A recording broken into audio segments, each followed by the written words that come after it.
If you're new in town or just new to this whole podcast thing, you're tuning in to Lore by Night, the podcast that discusses all things vampiric with no fear of breaching the masquerade. In this episode, I'm going to go through the basics of the World of Darkness Storyteller system as we learn together how to play Vampire the Masquerade 5th Edition.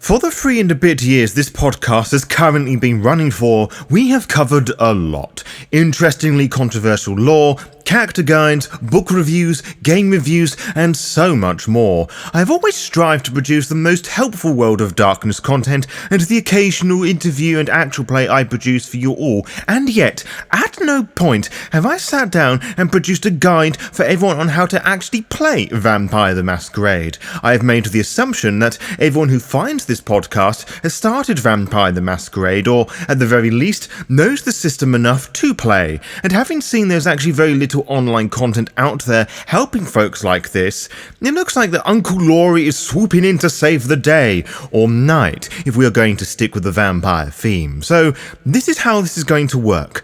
I will do my utmost best to break down the basics of Vampire the Masquerade 5th Edition on a mechanical level, using a character sheet I've prepared for the occasion. This won't be a character creation guide, for I have already done one, which you're more than welcome to listen to. It's literally the second episode of the podcast. I'm also not going to go over too much of the setting and lore. You can listen to practically every other episode of the podcast for that. In order to understand how to play Vampire, we got to go and talk about the actual game system. D&D uses the D20 system, named after the fact that most of the actions are determined by a D20, a 20-sided dice. The Warren and Thirsty Sword Lesbians use the Powered by the Apocalypse system, which uses a D6, a 6-sided die to determine everything.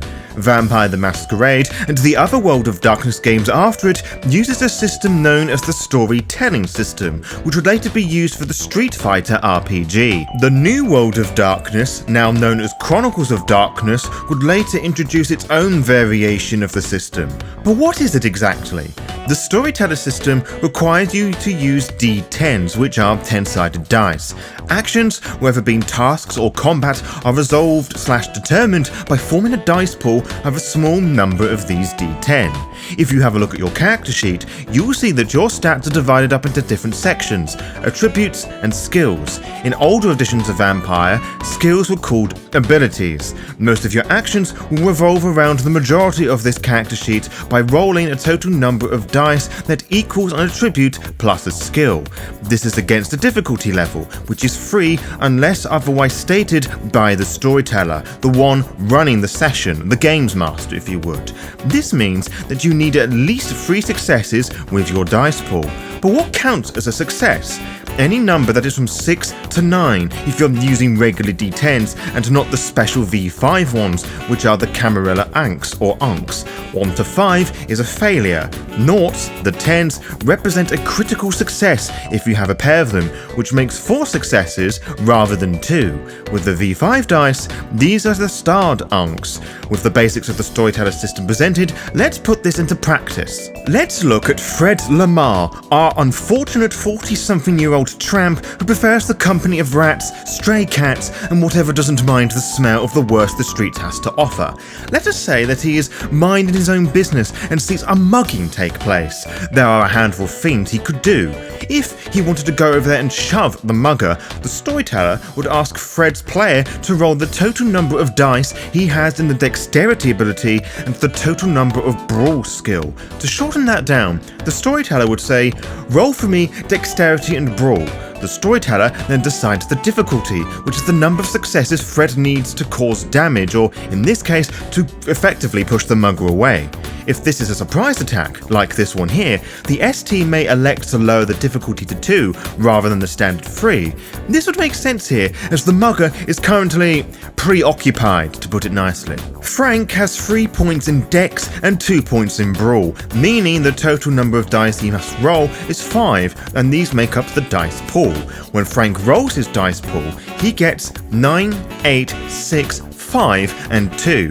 he got 3 successes, which succeeds in the difficulty target number of 2, so there is a margin of 1. Here, he successfully pushes the mugger, barely moving him out of the way. Now, in this particular scenario, the mug would be very likely wanting to retaliate back, annoyed that someone got in the way of their mugging, but before we get into combat, I think we should talk about the vampire-specific elements of the character sheet. Yes, I'm afraid to report that Frank here is a vampire, or kindred, to use their word for it. Frank is of the Gangrel clan of vampires. Stereotypically, these are nomadic wanderers who have their inner beast closest to their hearts in more than one way. The beast is the vampiric soul at its core. All it wants to do is eat, sleep, and live, caring not for the degrading memory of your humanity. It is an innate demonic predator that awakens within each and every vampire upon their embrace, and battles for control. Should your humanity on your humanity tracker reach 0, you become a mindless monster, known as a wight. Besides death, this is the other game over for your character. As a vampire, you are forever hungry, which is reflected with the hunger tracker on your character sheet. You start at 1 each night and must make what is known as a rouse check by rolling 1d10, one that is a different colour. The V5 hunger die are red with skulls instead of unks. You replace that number in your hunger meter with your dice pool. Most instances that require the use of your supernatural blood will require a rouse check. Don't worry, we'll cover some of those in a moment. Now, should you fail a rouse check, you become more hungry and add an additional dot to your hunger tracker. The higher this number becomes, the more likely it is that you will frenzy when you lose control of your character as they go on. Well, a blood-crazed rampage and attack and feed on anything in sight. Being hungry, being near fire, or even being angry or humiliated following social humiliation are all things that can cause you to frenzy. It also will happen when your hunger meter reaches 5. This would be particularly bad for Frank, because when the Gangrel frenzy, they gain temporary beastly features, which isn't good about preserving the masquerade, the facade that you're not human, despite looking like one.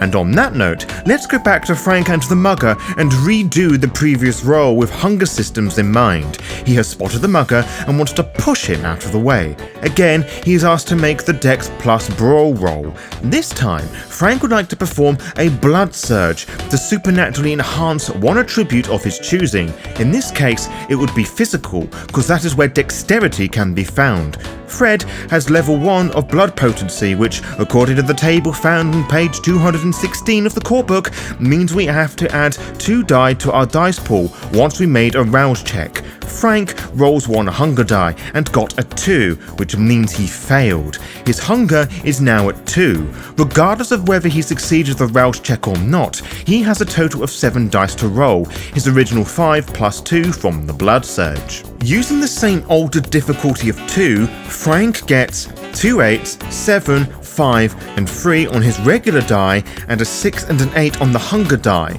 That is significantly better. That mild shove from before is now almost a Herculean shove. The storyteller would describe this as much riveting detail as they could to describe how the mugger tumbles head over arse and may even take damage as he stumbles. But what would have happened if Frank failed? If he only got 1 success, the push wouldn't have done anything. The mugger would have been firmly planted in the ground where he was. Now, if he got no successes, the storyteller could describe how the mugger heard Frank approach, ready for combat or even push Frank back. But if Frank got a failure on the hunger die and no other successes, this would have been a bestial failure or bestial failure. Not only did he fail, but it angered and triggered the beast, initiating his compulsion. It would slur his speech, making communication difficult and making his clothes feel uncomfortable. The mugger would probably laugh at Frank for being a weird, drunk, homeless guy. But on the other side of things, if you got a critical success with your hunger dice, this is called a messy critical. You won, but not as a person, but as an animal would lacking the foresight or self-control. The beast scored the critical perhaps, not you. So what does that mean game-wise? Well, that depends on the situation at hand. Using Frank's Herculean shove, he would have broken some bones or outright killed the mugger, digging his claws into the mugger's chest. Not only would have this been a breach into the masquerade, causing problems on a social level, but this may also cause some stains on the humanity meter. Stains are moral corruptions on the humanity meter that cause your overall humanity to drop, becoming that bit more of a monster in the process. If the storyteller can't think of something appropriate, one of the compulsions comes in. Compulsions are primal responses from your beast. They can be the most basic of beastly emotions like fear and wanting to assert dominance, or a unique compulsion depending on your clan. You can read page 210 of the core book to learn the bulk of them. In the case of Frank, it is up for debate this would cause a stain. Frank has a conviction of defend the homeless, which he certainly did so here, but with Humanity 8, which is one step higher than the default 7, the storyteller may decide that is indeed warranted a stain. Convictions define your character, the moral codes from their mortal life that prevent them from succumbing to wassail, which is to become a wight. Each conviction is tied to a mortal touchstone. This one, Defend the Defenseless, is tied to Lenny, the child of his contact, a charity worker by the name of Trisha. A stain can also occur if a chronicle tenant is broken, which are the do's and don'ts of the coterie, your group, your cohort, whatever.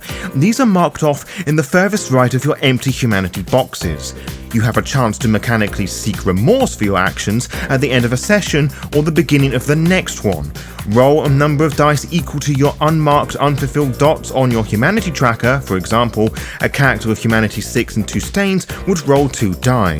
One success is all that is needed. Failure to get the results in your humanity, dropping by 1, signaling the beast has won this round.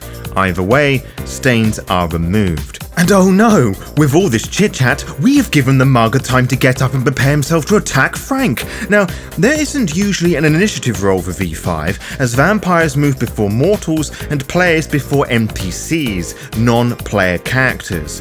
When an initiative roll is needed/wanted, every character has an initiative rating equal to the composure plus awareness. Fans of older World of Darkness games may feel more comfortable with this. The basics of combat in V5 can be summarised by the following. The active participant declares their goal. They make their dice roll, and defending party rolls dexterity plus athletics to dodge incoming attacks. If the attacker wins, they subtract the loser's successes from the total and apply the remainder as damage to one of the loser's health tracker if it is physical combat, or willpower if it is a social contest, which is a finite resource used to resist certain attacks, or one can spend to re-roll up to 3 regular dice if they so wish. Willpower is also used to resist and fight off frenzy for a turn. Then, if there are any weapons involved, you add that weapon modifier to the damage, see page 304 of the core book, and add it up to the health tracker. Unless otherwise stated, divide superficial damage in half, rounded up, before applying it to the tracker. Now, let's quickly go over superficial and aggravated damage. Superficial damage are things like bruising, sprains and the like. Fists, kicks and non-lethal weapons such as tasers do superficial damage to humans. Standard weapons do superficial damage to vampires. Superficial damage in social conflict means embarrassment or a bruised ego and has no lasting effect on the target's image or others or themselves.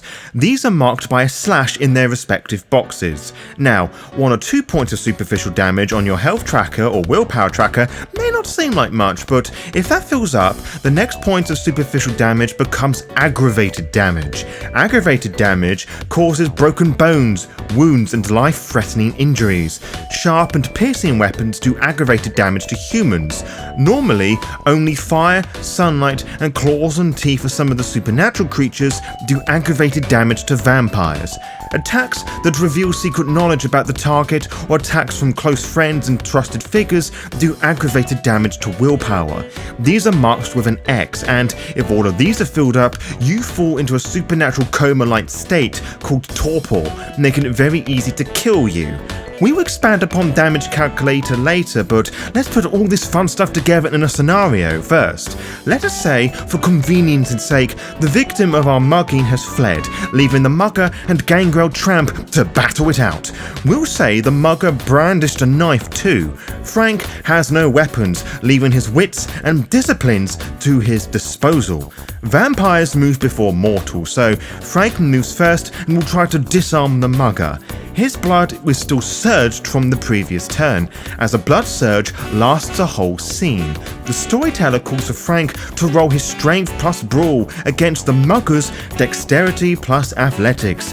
Frank's dice pool is 7, for his strength is 3, his brawl is 2, and the 2 from the blood surge is 7. The mugger has 4 dice to roll. He gets 8, 3, 3, and 1. Frank, on the other hand, gets 3 10s, 9, 3, 2, and 1, meaning he got a massive 6 successes. Now, 2 of these 10s were on the hunger die, meaning this was a messy critical. The storyteller describes the scene how Frank easily overpowers the mugger with ease. With 6 successes and a messy critical, the beast is furious at the prey for fighting back and forces Frank to tear the arm off the mugger like a turkey wishbone. Now, it's the mugger's turn and he ain't looking so good. Blood is cascading from the new stump and they are in agony. They realise they are totally fucked and will try to run away. Frank, possibly horrified at the display of brutal violence, knows he can't let the mugger get away, not wanting to break the masquerade. So there is a chase. They both roll dexterity plus athletics. The mugger this time has 3 dice to roll, whilst Frank has a massive 8 dice, for his dex and athletics is 3, totaling 6, plus the 2 from the blood surge is 8. The mugger got no successes whatsoever, so the storyteller could say the mugger actually fell over, tripping over his frightened feet.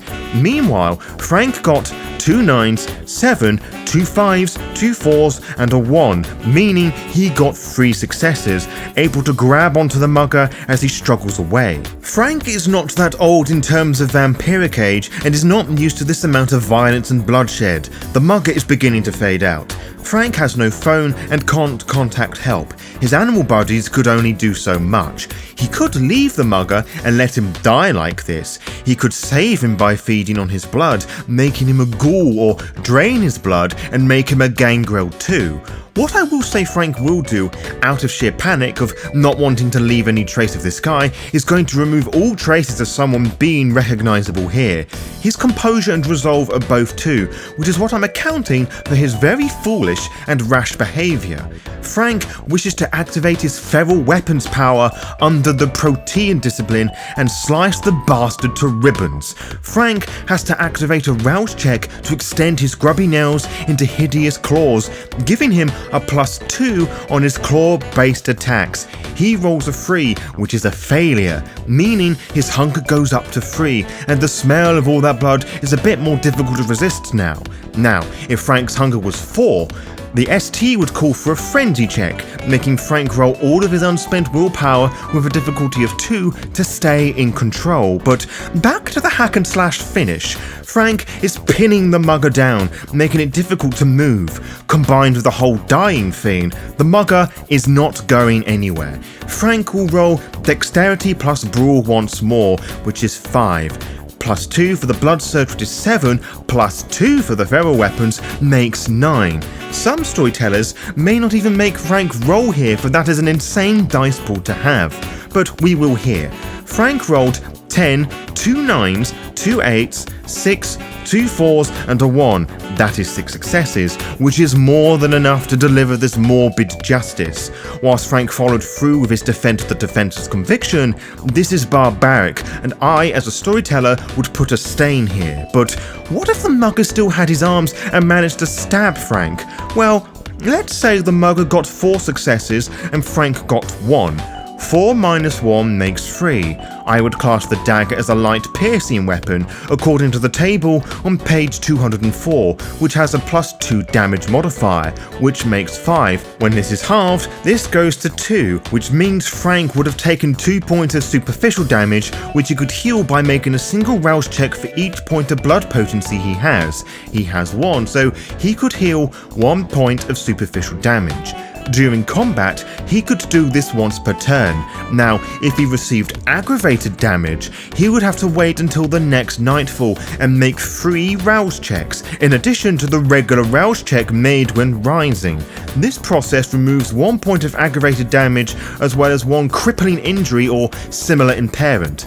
A vampire can only mend 1 point of aggravated damage per night. But Frank got out that pretty alright, physically speaking, but he does have blood all over himself and needs to get out of there.